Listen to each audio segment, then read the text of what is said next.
Welcome to the Diaspora Today show. I'm your host, and my name is Abdul Rashid Abubakar.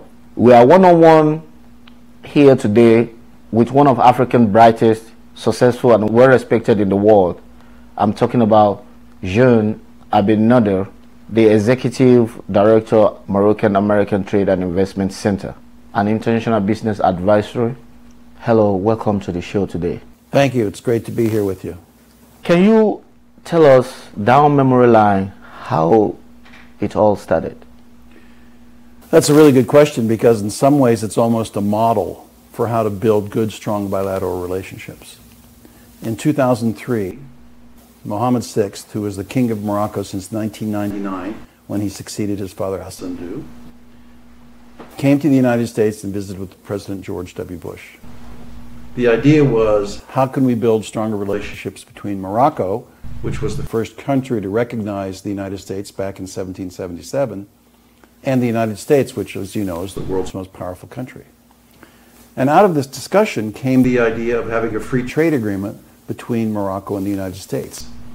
And so the negotiations began, and in 2006, it came into force. What was really interesting about the free trade agreement is that it had a component encouraging Morocco to develop relations with the AGOA countries in terms of exports to the United States. In other words, if the textile industry in Morocco sourced a certain percentage of yarn and cotton and buttons and things like that from the AGOA countries, they could enter the United States duty-free. And so that was the first recognition from the American side that Morocco really was a player in Africa and someone with whom they could work to develop America's presence throughout the continent.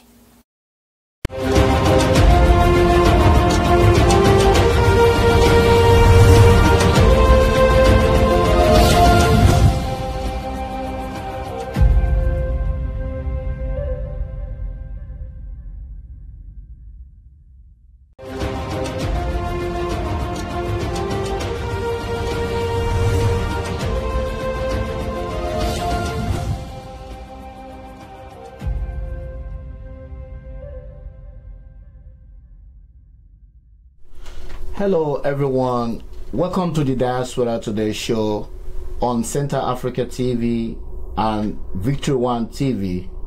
I hope you all enjoy today's show. With me today I have a brilliant individual, Mr. Gabriel Joshua Christian, U.S. attorney, educator, historian, and an African diaspora development activist. Welcome, Mr. Christian. Thank you, Brother Abdul. It's a pleasure to be with you. You're a great son of Africa, and we're all proud of your effort to enlighten us about matters in Africa and the African diaspora. Thank you. Welcome. Can you tell us from the beginning, how did you become an African diaspora development activist? I think we're all products of our time, and we are all shaped by the environment and the world within which we grew up. So I was born in Dominica in 1961, right? That is right around the time John F. Kennedy became president of the United States, right around the time Martin Luther King and the civil rights movement started developing, right around the time Ghana came into the news 3 years or 4 years earlier. It's 57, it became independent. Right. Right 1 year after Nigeria, your country birth. Right. I think Nnamdi Ezekwe was the first president of Nigeria. Nigeria became independent of Britain. So Dominica was still a colony of Britain. So we were there in North America, right next to the United States, a society that had been formed by Africans, people who had come from Nigeria, Ghana, and other places, who had been taken, brought to the Caribbean, like Dominica, to grow sugarcane to provide wealth for Britain. And we were beginning to assert our self-determination in the same way Nigerians, Ghanaians, Senegalese, Algerians had begun to assert their self-determination.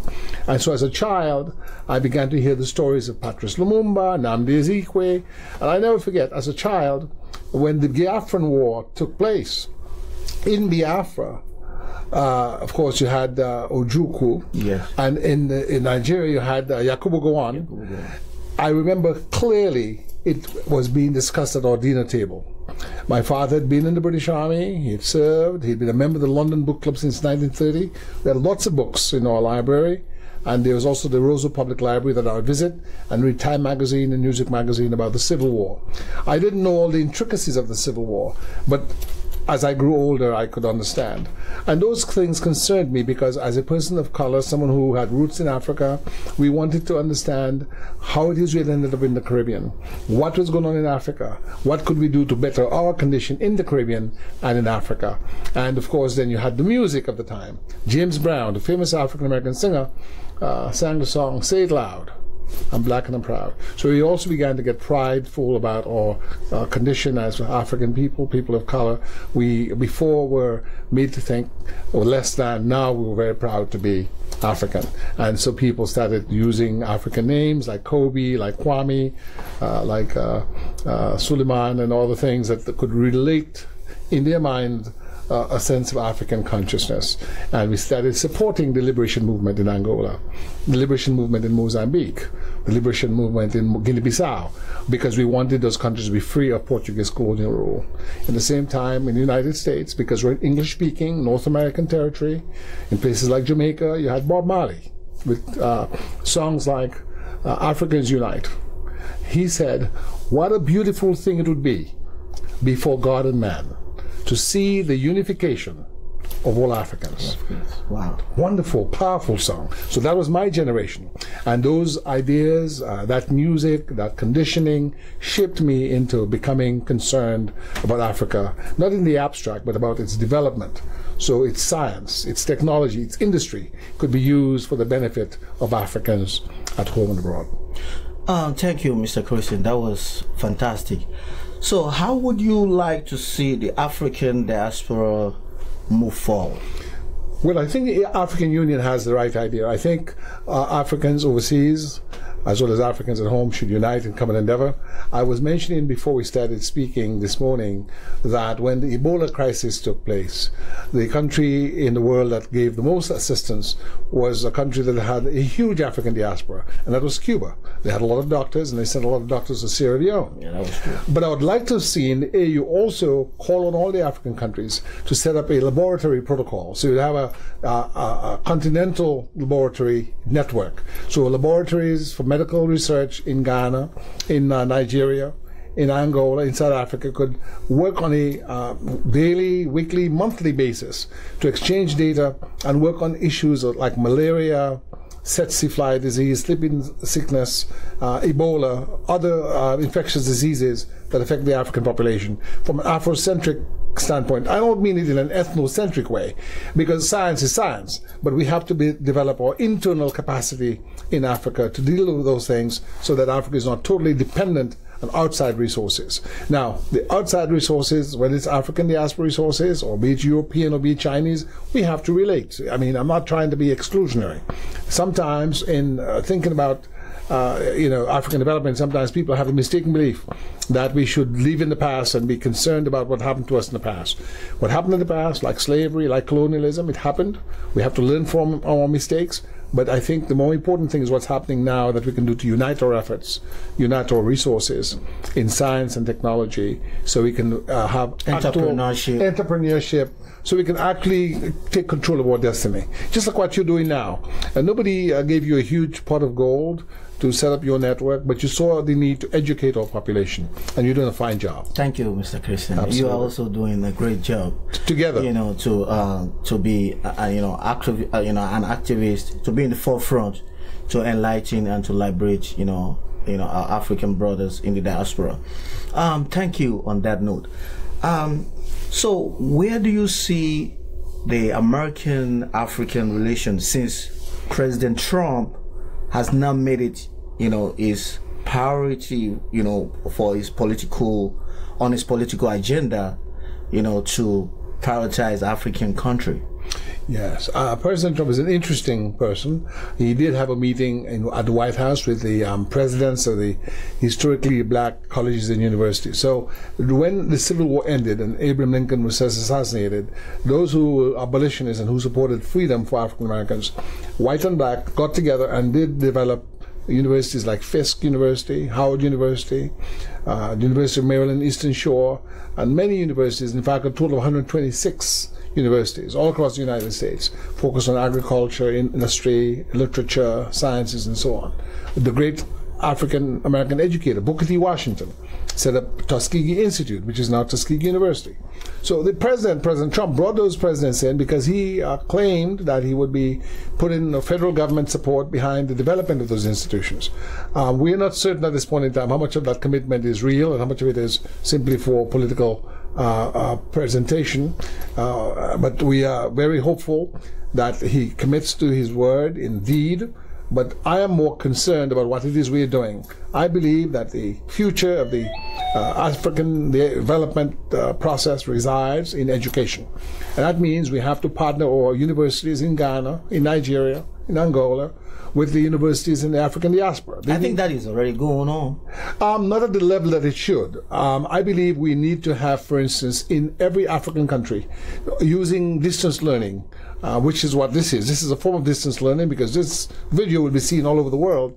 Partnerships that would allow, for instance, professors who have the competence in, let's say, informatics in Washington to communicate that message to students in Senegal, to students in Algeria, students in Angola, in Kenya.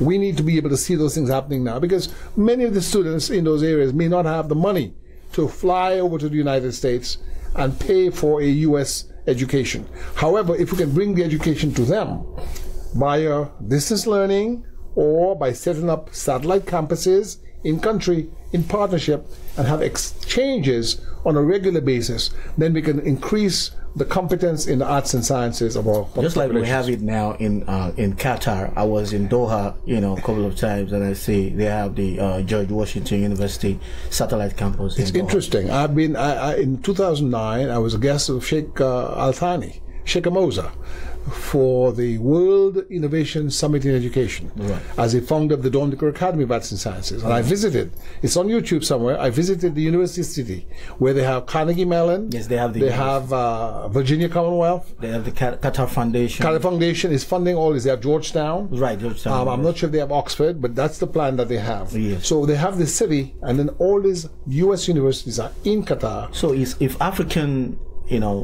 countries can do the same thing. So now, I want us to go back. I want you to backtrack for me a little bit because I want you to focus more on the U.S. African foreign policy. Yes. Trump's predecessor, President Barack Obama, was very engaged with African countries. Yes. And in the African continent. Yes. But Trump said no to that. And most importantly that his Muslim, immigration ban has now been in, I effect. think, but let me just say this. I think that's short-sighted. And you have to understand the beauty of the United States. The United States is not a perfect country, but is that at least there's a division between the executive branch, judicial branch, and the legislative branch. So you see that he brought out his policy, and so far at the judicial level, it's been denied on several occasions. That's wonderful because basically the court's basic response was that was prejudicial.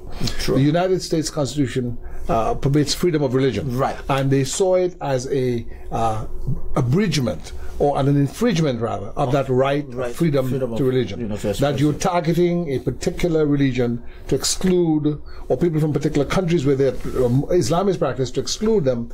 The courts were able to assert their independence, and that is good for the United States. So, as a lawyer, yes. So, what is your take? My take is exactly what the court said, that you cannot, we're all concerned about terrorism, but you cannot just blanket condemn a whole religion, because all you do actually is help the terrorists, because now people can look at it and say, oh, you're a prejudiced person. Look at what you're doing.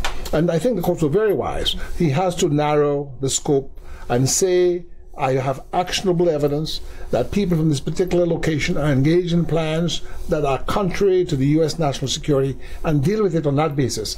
But when you just make a blanket statement against Islam, all you do is you create sentiments that are antagonistic and tensions between Christians and Muslims that leads to no good end. And it's unnecessary. Oh, totally unnecessary. In fact, it's, I believe, contrary to U.S. national security interests, because the majority of people in Islamic countries do not support Al-Qaeda. The majority of people in Islamic countries do not support ISIS. Likewise, the Quran does not support their doctrine, whatever ISIS stand for and whatever, ISIL stand for. The Quran does not support that. It's almost as if you're saying that average Christians support the Ku Klux Klan. The Ku Klux Klan's symbol was what? The burning cross. Yes. The burning cross. Are you going to blame Christians and say, I'm not going to let Christians come into any country because you know what? The Klan, is a Christian organization. And they're an extremist organization, so all Christians are extremists. I think that's simplistic in the extreme. Thank you, Mr. Christian. And as an attorney, I want to push you a little bit on what is going on now in the Middle East. Yes. Between the Emirates, UAE, Qatar, Saudi Arabia. Yes. What do you have to say to that? Well, it's very unfortunate, first of all, that the Arab brothers and sisters are divided. I have been to Qatar as a guest of Sheikh Hamoza and Sheikh Al Thani, and I've been to Saudi as a guest of the royal family, Princess Madawi. In 2010, we went to Riyadh. They wanted to set up a non-profit here for education, and I'd known Colonel Al-Rakaf, the Major Al-Rakaf at the embassy. Was one of my clients is an Emir Sheikh Salim Diaby, who's fluent in Arabic, and he used to do the Hajj for the embassy. So they knew him, and he gave them my information, and I was happy to have been there. And I think the future of the Gulf, the future of the Arab world requires a degree of diplomacy that avoids confrontation, because one of the things that you see happening is where the Arab world cannot unite on principle that focuses on non-interference in the internal affairs of the respective countries and cooperation, then you find this sort of civil war as between Saudi Arabia and Yemen, and within Libya you have maybe Qatar supporting one side and Egypt and Saudi supporting the other side. And in Syria we see America supporting one side, Russia supporting the other side. And who's suffering? They say the Ummah, the people in the street, the ordinary person of Muslim persuasion. They're the ones who are suffering. Their country's been destroyed. The infrastructure has been destroyed. The cities, Aleppo, the history, Palmyra, the crime, Mosul. That mosque has been there for 1,000 years, destroyed. It's just, when I look at it, I say to myself, people are not thinking. They've gone mad. So the fact is, whatever Qatar may have done, I think I think they can make criticism also of Saudi Arabia. I think they need to find some. And they can make criticism of United Arab Emirates. Absolutely, because in those countries there are people who supported extremism as well. One can make criticism of the United States. When I was in at Georgetown University Law Center, the first war was coming out, the first Gulf War. I'm supposed to be studying for my bar exam. I found myself downtown in a demonstration against war. It's not because I agreed that Saddam Hussein should have gone into Kuwait, but I felt that we had to give the United Nations a little more time. We should try to get him to withdraw, because I felt that once the war started, it would open up a Pandora's box, and it would lead to endless war in the Middle East. Our worst fears have come to pass. Since that war in 1991, that area of the world has been in constant turmoil, and as a result, you've seen the growth of extremist organizations like Al-Qaeda, ISIS. Sometimes we need to be able to find non-lethal means to resolve conflict. We have to find ways other than military expeditions to end conflict, because when you sometimes embark on a military expedition, as in the case of the United States and the Western powers, to evict Iraq, justifiably so in the degree, from Kuwait, and then you create a vacuum, then the nature abhors a vacuum, then all kinds of things can happen that are unintended. There can be what you call unintended consequences. And I think the sort of turmoil and extremism we see now, because we have resorted sometimes too quick to military options, is what is hurting the entire Middle East. And we don't want it to affect sub-Saharan Africa, because we have Boko Haram in Nigeria, and I'm very concerned about Al-Shabaab in Somalia, and I'm concerned that those organizations can get adherents where people are in despair. People have no education, They have limited economic opportunity. They have not embraced the principles of civil society. You can get people being drawn to extremism. And I think as educators, as media people, as governments that are wise, we have to find ways to have conferences where people learn how to resolve conflict without resort to religious animosity, religious hatred. We need people to be majestic in their being able to bring us together and not drive us apart. So in the beginning of this conversation, you mentioned the civil war, Nigeria's civil war. Biafra. The Biafra war. So I'm more interested. As a matter of fact, as a child, if we saw someone that was very thin, we'd say they are Biafran. Wow. Because in Biafra there was a blockade, and there were a lot of people who had kwashiorkor, which is a condition that has to do with poor nutritional input. Right. So I have a very vivid. So recently, yes, the Hausas gave a verdict to the Igbos in the northern Nigeria that they should vacate the land. Well, that's very sad, because that was exactly. So what happened was, you had the major school with in the early '64, I believe, when the first Nigerian government was overthrown. Unfortunately, when the army moved, a lot of the officers who were killed were Northerners, the Hausa, and there was a counter coup. And the counter coup was against officers who were mainly Igbo, right? And that was the precursor to the Civil War, because the Northerners felt they were being abused by the coup makers in the army, that they were killing Northern officers. And then there was a counter coup which sought to suppress the, let's say,